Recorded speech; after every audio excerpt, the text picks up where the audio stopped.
Finally, Arsenal have signed their striker for this season. The striker they needed all of these seasons, maybe to get over the edge and win the Premier League. It was going to be Šeško.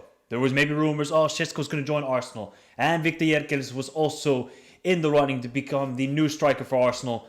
But finally, an agreement has been reached. As David Ornstein reports, it's not Sporting Lisbon. Sporting Club de Portugal confirmed agreement in principle reached for Viktor Gyökeres, switch to Arsenal, deal worth 63 million euros, guaranteed 10 million add-ons, and 27-year-old strikers representative waves fee to help facilitate the move from Sporting to London. Okay, I want to break this down in many ways because there's been so much dialogue about Viktor Gyökeres. Oh, this guy's not going to work out. Oh, this guy has minimal technical ability. All of this nonsense, right? I have followed Viktor Gyökeres since he made that move from Coventry. So if you're new to the channel, if you're an Arsenal fan, just listen to the part about Sporting before we get to the implications of Viktor Gyökeres joining Arsenal Football Club. And I think for Sporting fans, let's talk about the journey. So when he joined Sporting, record transfer fee. I think it was him and Ugarte. Maybe it's like 500,000 the difference. But when Viktor Gyökeres joined Sporting, the expectation was, you're going to take us over the line. We were relying on Paulinho, who was a terrible striker. Let's get Viktor Gyökeres. He will be the difference maker in us winning the league, winning the cups, and doing well in Europe. Well, Viktor Gyökeres arrived with expectations.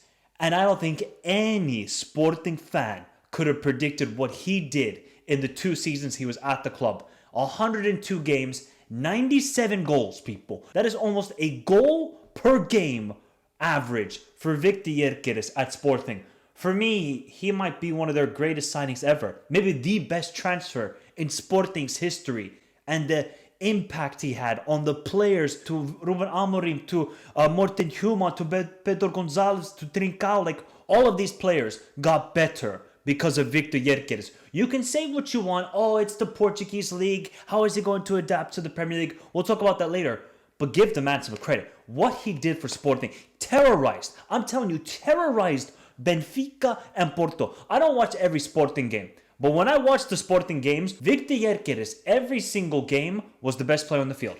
The way he would just bully the defenders, just even when he got on the ball, right? We can all agree Viktor Gyökeres isn't the most elegant. He's not a swan in a pond when it comes to dribbling ability, but it's ferociousness. It's that willingness to get the goal that made Viktor Gyökeres such a dangerous player in the Portuguese league. And I mean, his impact for Sporting, with all the expectations of delivering, I mean, he exceeded all of them. And I think Sporting fans, they knew he was going to leave this summer, and I think they were happy that they got to keep him for another season. And look what they did. They won the league. He scored on the final day. They won the cup. He scored the penalty to equalize the game, if memory serves me right. So Viktor Gyökeres always delivered in the big moments, and I think Sporting fans will always remember, and they will always do this celebration for Viktor Gyökeres. It's a match made in heaven, and now he will move on to greater pastures. And right, is he one of the best signings ever in the Portuguese league's history? Yeah, you could probably say that because of the impact, the goals, the trophies, everything he did for Sporting. Yes, they didn't win a European trophy, but it's very difficult now for Portuguese clubs to win a European trophy. I just think his overall impact for that club is magical, and I think Sporting fans will always remember Gyokeres as being that guy who delivered back-to-back league titles and winning the cup. I think really special transfer from their perspective, and I mean, he got them a lot of moments. He terrorized Benfica, he terrorized Porto. What more do you want, Sporting fans? Of course, in a dreamland, you'd want to keep Viktor Gyökeres and build a stronger team, but unfortunately, this is the football that we live in nowadays, and heck, Viktor Gyökeres give you many more magical moments. And now the rhetoric will be, oh, these Portuguese league players can't do it in the Premier League. Oh, they can't do it in other leagues. Everybody got this notion and this idea because of Darwin Núñez. I just think it's Darwin Núñez, honestly. Maybe you could say like Markovic going to Liverpool back in the day. But Darwin Núñez, and you ask any Liga Portugal fan with honesty, they all can tell you, even Benfica fans said, he's not ready for the move. You can ask every Liga Portugal fan right now. They would all tell you Viktor Gyökeres is ready for that jump to the Premier League. 100%. Will he get the same amount of goals? We'll talk about that later. So this notion that all these Liga Portugal players can't do it in other leagues, is a bogus idea. Did we say that about Ruben Diaz? Did we say that about Bernardo Silva? Did we say that about Falcao? You want me to keep going on and on and on? You can only give me a couple examples of where it really didn't work out with Darwin Núñez. You can say Jackson Martinez, Renato Sanchez. I mean, Renato should have never left at that age. João Felix. I mean, the guy has potential, but just, yeah, he could never really showcase it on a consistent basis. So I think this rhetoric about Liga Portugal players, they can't hack it in other leagues, is bogus. Look what Falcao did when he was unbelievable at Porto. Goes to another league, destroys it. Di Maria, there's just countless examples. So I don't think Arsenal fans should be scared about, he's coming from the Liga Portugal. Can you have some question marks about it? Yes, of course. You know, you're always going to have question marks about a transfer. Will it truly work out? But from Arsenal's perspective, this is the striker they needed, not Šeško. Šeško was not ready for this move. He needs more time to develop. Viktor Gyökeres is the finished product, and now he's ready to showcase it for the grandest stage possible right now in football, which is the Premier League and the Champions League, even though Sporting will be competing in the Champions League. I just think this is the perfect move for Arsenal. You don't need another project player like Šeško and saying, maybe he will work out. Okay, maybe we can take a gamble for a season and then Šeško will be ready. No, if you're Arsenal, you have the players to compete right now. You have everything in defense. The defense is solid. Goalkeeper solid. You redefined the midfield this season with Zubamendi, Norgard coming into the squad. You're fine there. You just needed to fix the attack this summer. So yes, you're getting Viktor Gyökeres, you're getting Madueke. I'm not a big fan of Madueke, but I can see the idea from Arsenal's perspective, getting a backup winger. Could they have gone for a cheaper option? Most likely, and then gone for Rodrigo Eze. Maybe they will still go for those players. Who knows? I really just love this move from Arsenal's perspective because Viktor Gyökeres, he's not elegant. But do you need elegance right now if you're an Arsenal fan? You need a goal scorer. If you want elegance, Kai Havertz. How did that work out? If you want elegance, Gabriel Jesus. How did that work out? You didn't win the league with those players. So why don't you go for a more ruthless sort of striker where he doesn't need a lot of touches on the ball, but he knows instincts inside the box. If you look at a lot of his goals at Sporting, it's either 1, 2, 3 touches inside the box. He doesn't even look at the goal. He knows exactly where he's going to aim the shot when he's inside the 18-yard box. They need a gunman at the edge of the box as well because Arsenal created a lot of chances last season. Ødegaard's creating, Saka's creating, even Martinelli is creating, but there's nobody in the box. Like, they're all looking at each other like, hey, anybody want to make a run? Anybody want to be actually a physical presence in the box? Nobody there? See, that's what Arsenal really need. They needed a vocal point up front. This false 9 gimmick, it's done now. It's done. Yes, PSG can do it because PSG have an unbelievable midfield and Dembele just turned into God mode over this season. It works for them. For other teams around the world, look at Barcelona, look at Manchester City, Bayern Munich, Inter with 2 strikers. Still, strikers are a valuable commodity in football. So if you're Arsenal, getting a player like Viktor Gyökeres is the answer. Okay, a dream world would be Alexander Isak. I still think Viktor Gyökeres is a good option at that price. 65 million in today's market. We know how inflated the market is at the moment. I just think this is a wonderful deal because, like I said, Arteta has tried to go with the false 9 Kai Havertz, the Gabriel Jesus, and obviously they were ravaged by injuries last season. We saw Merino go at false 9. Look how Merino was doing. Merino was getting goals in the Champions League, people. What do you think? If Viktor Gyökeres is getting those chances at the edge of the box or making those 1-2 combination plays with a Martinelli, with a Saka, with a Ødegaard, he's going to flourish. I'm telling you, he's going to flourish a lot. Is he going to get the same numbers as he did in Portugal? Of course not. Like getting 97 goals in 102 games is ludicrous. Gyökeres is just, I love the striker. Yeah, people want to talk about, he's not technically gifted, all this sort of nonsense. It's like, oh my God, people. What is the role and what is the job of a striker? To get goals. If I see the striker, yes, Viktor Gyökeres, a lot of his goals did come from penalties. So, is that not the striker's job as well to get goals from this penalty spot? I just think there's so much negativity, and everybody nowadays in football, they just want to highlight the negatives of a player. Why not the positives? Why not the positives of Arsenal need a player like this? Then they have a different element to their game.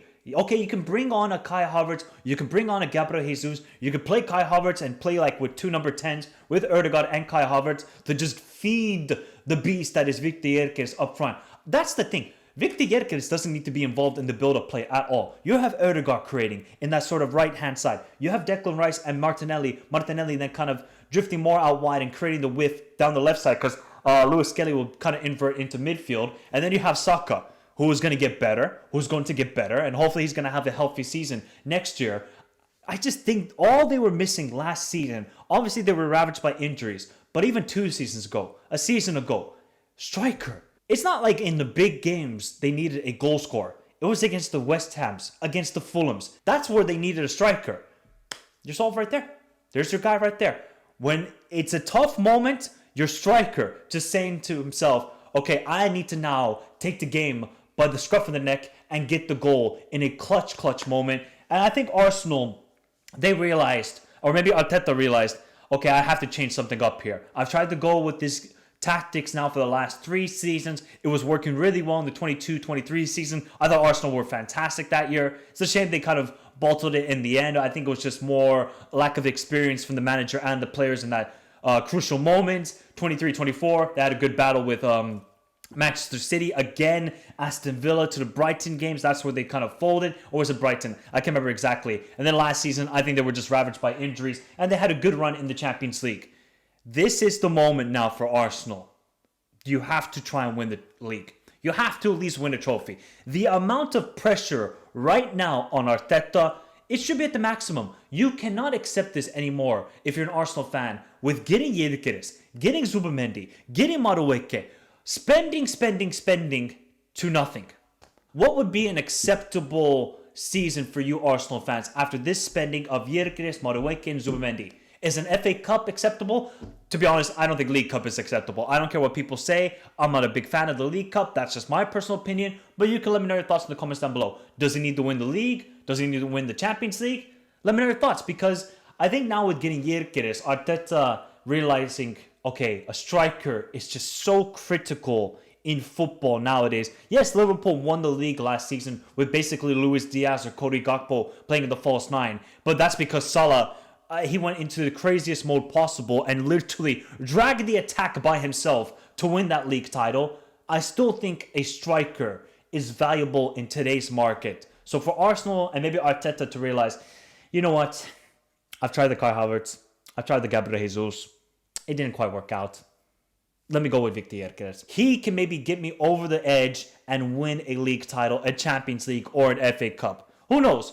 I just love this move for Viktor Gyökeres. I'm a big fan of the striker. I just love him as a player. I just think he's just going to be such a ruthless striker. I can imagine he's going to average maybe 10 to 20 touches a game, not really be involved a lot in the build-up play. But those couple touches he has inside the box, especially, they're going to be dangerous, very dangerous. And his off-ball movement is really good. This is going to make Arsenal a very dangerous team in the transition, where last season when I was watching them, especially in the big games, it was like, they're not that great in transition. Obviously, Saka scored that 1 goal against Liverpool. Was that the first goal or second goal at Emirates? That is an element that was missing from Arsenal's game last season. Being more dangerous on the counter-attack. Now that they got Gyokeres alongside Martinelli and Saka, this is exactly what Arsenal needed for this season. A striker, and now maybe somebody better than Martinelli and Madueke. If Arsenal can get Rodrigo, wow, Premier League next season is going to be ultra competitive. Is that he sacrificed a lot and he only wanted to play for Arsenal. So if you're an Arsenal fan, you're like, okay, no, this guy, he's got the right mentality. You know, he's not coming here just for money. He's not just coming here for London. No, he wants to play for Arsenal. He wants to showcase that he's one of the best strikers in the world at the top level possible. I think all of these little details amplify even more the fact that Gyokeres wants to prove himself to the general public. Going to the Premier League, people will really realize, oh no, Gyokeres, he's actually good. Of course, we saw him a little bit in the Champions League last season, scoring the hat-trick against Manchester City, even though Man City at that time were really ravaged by injuries. I think consistently scoring every single week in the Premier League, people will then really respect Viktor Gyökeres. What would be an acceptable goal tally this season for Viktor Gyökeres? I think 20 goals in all competitions, or 20 to 30 goals in all competitions, I think that's a good rate. I think he will get that. He can still rotate with Havertz or when Gabriel Jesus is healthy, or maybe Arsenal will move on from Gabriel Jesus. I just think this is the move that Arsenal really needed to make. I think this is the striker that can really complement them well and bring a different element to Arteta's tactics, and for Arsenal fans, viewing pleasure to think, oh no, there's actually a striker that can be clinical, unlike Kai Havertz. But Arsenal fans and neutrals, let me know your thoughts of this transfer. Will this transfer succeed? Obviously, it's very difficult to predict transfers. It can be great on paper. Like, from my perspective, I think this is going to work out really well. Or it could be just horrible. It could be another Pepe to Arsenal. You never know with transfers. But let me know your thoughts in the comments down below. Hit the like button. Subscribe to the channel if you're new around here. And remember to follow me on all the socials. Twitter, Instagram, join the Discord. All those links, description down below. But have a beautiful day. Stay safe in this crazy world. Till next time. Adios.